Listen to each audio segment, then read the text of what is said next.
Wayii akkuma bubbulluun waan qalbii nama caccabsu qofa argina. Wallaahi warda obboleettii keenya jechuudha. Jaartii Abiraahim. Jaartii Abiraahim waan isin taatee jirtu hundi keessanuu argitaniittu wallaahi rabbiin danda'aadha. Rabbiin fayyaa sitti haa deebisu isiniin jecha salaamataan daganne. Assalaamu alaikum warahmatullaahi wabarakaatu. Ashamaa harka fuune warreen amantaa biraas akkam jirtu fayyaa keessanii nagaa keessanii jajjabaattu baganaaf jiraattanii bakkuma jirtan maratti rabbii fayyaa nagaa isin godhu isiniin jecha warra YouTube chaanaalii kanaaf haarawwataa ta'an laayikii sheerii sabiskiraayibii godhaa isiniin jedha. Egaa wallaahi kan qabne kan dhiibnu waliif wallaalle wallaahi jaartii Abiraahim jechuun immoo wallaahi roorroo hedduu keessa darbitee roorroo akkam roorrifamte keessa darbitee hadha immoo karaa baaraa sanaan ilmaan fudhatee galee waan kana irratti bakka qaallittii sanaa wajjin adeemuunsaa dogoggora guddaadha wallaahi Ibraahim. Sheer godhaa biraan nagaa sheer godhaati. Hadha jechuun utuu wardaan hadha si walii wajjin hin jiraanneeti wallaahi atuu biyya abbaa keetiitti hin galtu akka malee taate maraattee ilmaan Oromoo si wajjin boohanii wardaa du'aayiidhaan gargaaranii. Wardaan miidiyaa kanarratti boosse dhiiga sii boosse yeroo tokko sii boosse yeroo tokko ilmoo siiti boosse yeroo tokko isiidhuma dhabama gooti.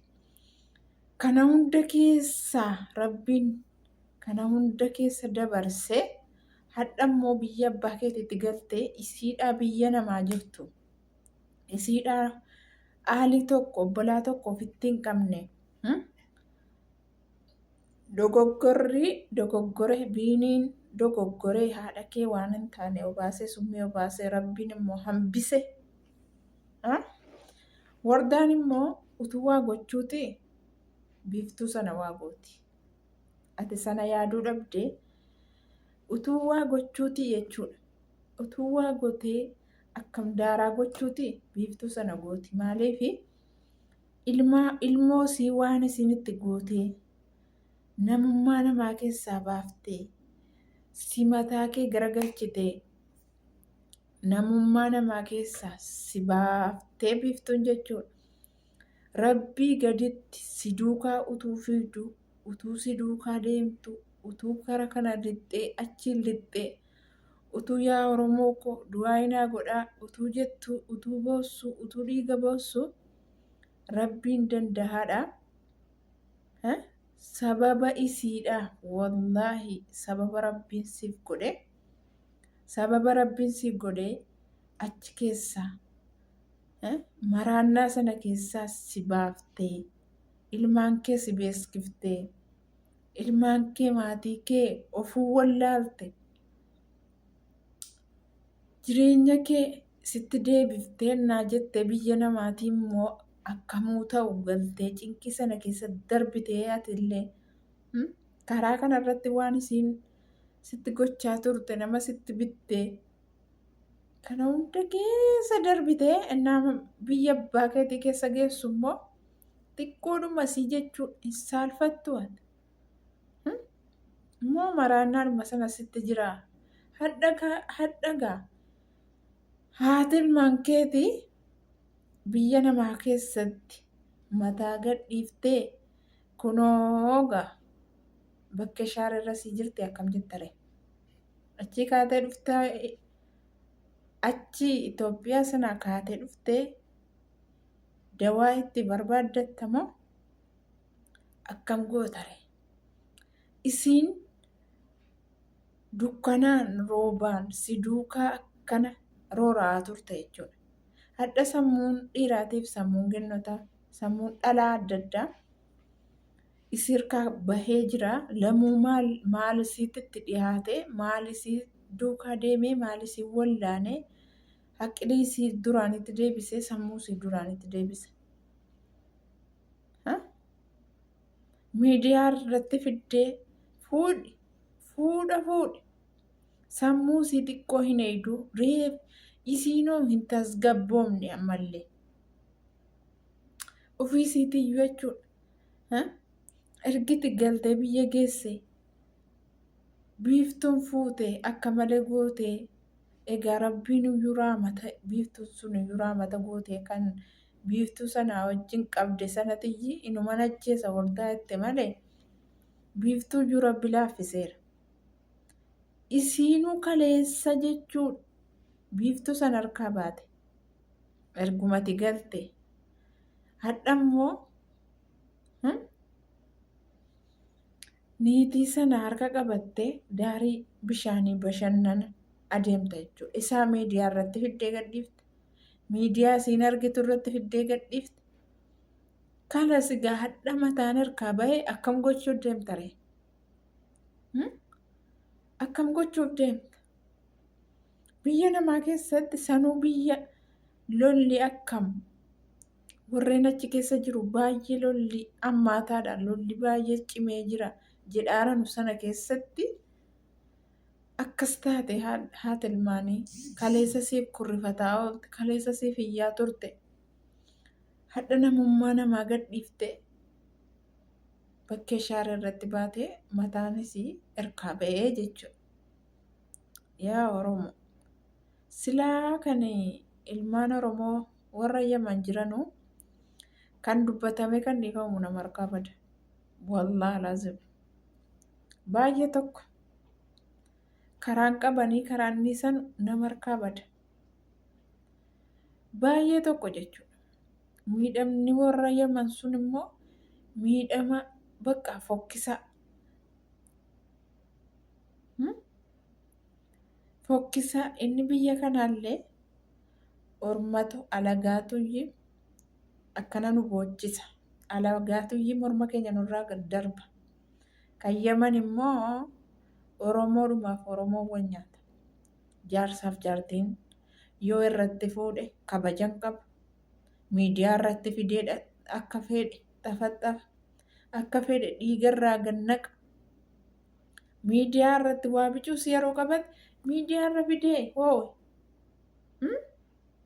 inni tumu miidiyaa irra fidee inni faarsu miidiyaa irra fidee inni faarsu yoo faarsuun iyyuu qaataa Yaman sana keessa. Mee viidiyoo wardaa kanaa waan isin jettu waliin dhaggeeffannaa turtii gaarii xiqqoo isin dhaggeeffachiisa hundi keessanuu argitanitti tolee yaada. Wallaahi qalbii nama cabsaa. Wallaahi dhaggeeffachuun dadhabee wanti godhanu hin jiru qaba. Rabbiin haa fayyisuu rabbiin jedhaa ta'e du'aa godhaafee obboleeyyan koo har'ana jala hirtan.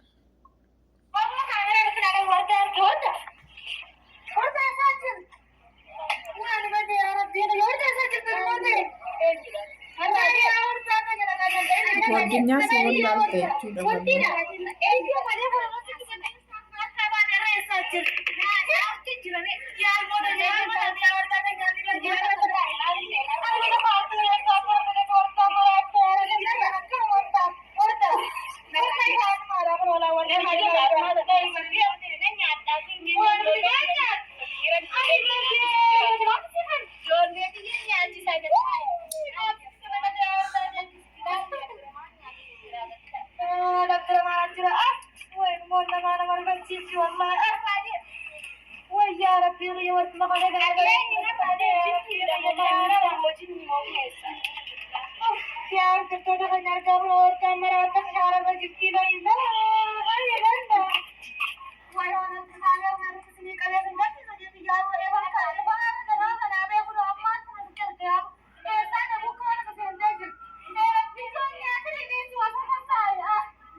Wardaan jechuudha sadarkaa kanarra jirti jechuudha. Sadarkaa biyyoo nyaachuu. Ijoollee kun nyaata nyaachifataaraa. Ijoollee kun nyaata nyaachifataaraa narraa deemii. Garuu isiin kun isiin amma viidiyoo irraa waraabartu kun haalaan walitti dhiyaatanii walii fi wal bira dhaqu gooddinyaadha gaa geeleedha natti fakkaata. Geelee isa jarri jedhu geeleedha natti fakkaata. Viidiyoo irraa waraabdee wallaahi wardaan dheengedde jechuudha. Kiloorasiin dhuga jettee bakka yoon akkam ta'e iyyuu ilmaan kootiif haadhan ta'a yoo rakkadhallee mandisii irrattillee dhufanii na jala ciisu dhufanii na jala taa'u. Yoo nama biraatiif bu'aa dhabe ilmaan kootiif bu'aa hinumaan qabaadha. Ilmaan kootiif haadhan ta'aa jettee kiloorasii sana dhuguu dhiiftee wallaahi bakka ergumaachi deebitee asabdii ol qabdee bakka itti yaaddee jennaaniyyi bakka mataan harkaa ba'ee jechuudha. Kalaas maal abbaa siistiyyi biyya namaa sana keessatti wallaana. Wallaahi utuu isin kanarra achin kutin Ibraahim sheer godhaa biraan nagaa utuu isin kana achi keessa achin kutin maal jedhama amma Nasiruu fa'itti dawwalii sheekuma achi keessaa isin cinaa dhaabbataa ture sanatti dawwalii akka jarri hatattamaan bukkee dhaabbatanii tasgabbeessanii ol deebisanii atillee ittiin haasoftee bilbilaan jechuudha. Tasgabbeessitee hatattamaan utuu isin kanaa olitti keessaa hin kutin jechuudha. Wallaahi wanti jedhan nama harkaa bada buleeyyan wallaahi laazim nama harkaa bada. Wanti miidiyaa kanarratti argitan wanti tokko wanti kayrii qabu tokko hin jiru maannin jedheen. Viidiyoon tiiktookii kanarra fiigee sagaleen bakka akka malee qalbii na cabsee wallaahi hirribni tokko ergan dhaggeeffadhuuti hirribni na qabuu dide maaluman jedheen keenya kuniin jedhe maaluman jedheen wallaahi rabbiin nuuf birmatu malee. Akkas isiniin jedha viidiyoon isinitti dheerate hamma viidiyoo biraatiif walitti deebinutti nagannaa tura baay'ee du'aayi godhaa fi wardaadha isiniin jedha wardaadhaaf du'aayi godhaa warreen na jala jirtan obboleeyyan du'aayi godhaa fi akka rabbiin wallaahi rabbiin fayyaa sitti deebisutti du'aayi godhaa fi du'aayi waa hunda fayyada du'aayin du'aa kaasaa. Du'aayi godhaa cinaa dhaabbadhaa du'aayiidhaan. Ciao.